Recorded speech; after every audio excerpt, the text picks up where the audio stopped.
All right, so members voted. They want to see new God Joker. The copycat of Chaos King from Marvel, they want to see him first because he actually does turn out to be OP and very interesting. With that being said, if you want to be a member, check out the description of the video to get up to date on how to join stuff and how to reach out to me. But anyways, let's begin. Now, his power later on in this issue does get elaborated on, but in the beginning we see that the one who laughs seems to absorb some power from Metron's chair. This chair and power allowed Metron to sit outside of creation and observe and know of the multiverse. Real quick, multiverse, both in Marvel and DC, does not always limit itself to just multiverse. Sometimes it's just a name of a map or a landscape. In the cosmology, for example, multiverse could be referring to several layers of outerversal, but they didn't really term to coin after several layers of outerversal. So instead, they just said, "Hey, we're gonna call it the big multiverse." So yeah, that doesn't always mean it's limited to multiverse in terms of power scaling. Keep that in mind. Now, moving on, his power once he comes to be is so insane that all of creation trembles in the presence of this new dark god. Even the new gods were scared. Those in creation and even those beyond it seem to agree that only Perpetua, the mother of all creation, could stand against the darkest night. This battle is so powerful between them that it ripples across every facet of reality. Even beings from the Overvoid, a greater omniverse in DC itself, come to watch. To explain the wording of this scan and the overall breakdown of the cosmology, think of it like this.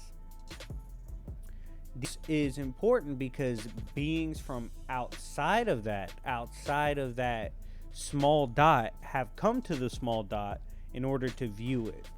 Okay, so think of it in that way. I hope that makes sense. The observers from the Omniverse remarked that at this rate, the battle could collapse the system, which to me meant the DC verse itself. He then states the omniversal observers must interfere. The observer, we find out, is named Chronicler.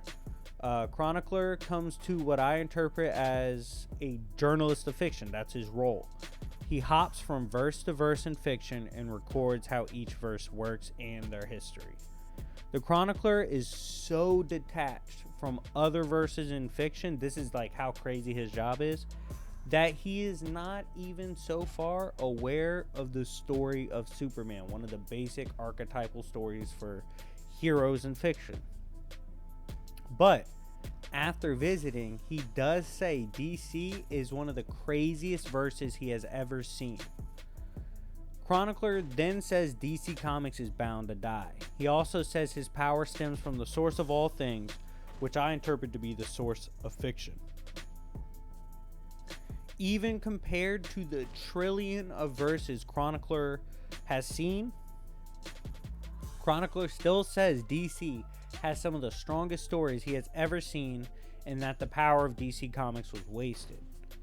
He also states that out of trillions of fictional verses he's been to, DC has the most raw power and potential. This technically might be referring to all the major verses we know, like Cthulhu, all of them. It might be referring to that. It's a good chance. You can make an argument otherwise, but that's pretty interesting. It feels like DC Comics is trying to make a power play. We then see the Chronicler himself state he is several tiers above Metron. But he also isn't above the source, because the source is built on belief, which has a fiction level impact in scale. That is human belief, so our belief in stories is so powerful it impacts all of fiction. So the source of DC Comics is powered by belief, so in turn it's even stronger than Chronicler, who is in the Omniverse. It's kind of weird, but in a way it does make sense. Metron ensures that DC Comics will forever live on in the Omniverse by forcing Chronicler to bear witness to every DC story from start to finish. These stories make Chronicler a believer. Man, what a money grab. DC is trying to get you to buy every comic they've ever written to become woke. That's wild. Anyways, the story ends, at least this issue, ends with what seems to be the new Dark God is still around and the Lanterns are engaging in battle. This means he survived the Perpetua fight. Now, I've seen some people say they think this is a flashback, but could be either. Anyways, a new issue actually did recently just come out. We see in this he was confronted by heroes, including the likes of Wonder Woman, and he completely disregards them and treats them like a joke. He then, in the next issue, pulls up on Perpetua, claims himself to be the Darkest Knight, and says not only is he going to destroy Perpetua, he's actually there to take out her entire race. This race creates the multiverse. It created all of creation. They are the creation forgers. That's how powerful they are. And he said, not only am I here to destroy you, I'm here to destroy all of you, which is nuts. We then find out he's not really bluffing when Superman himself states Darkest Knight is able to bolo Perpetua if they're to square off.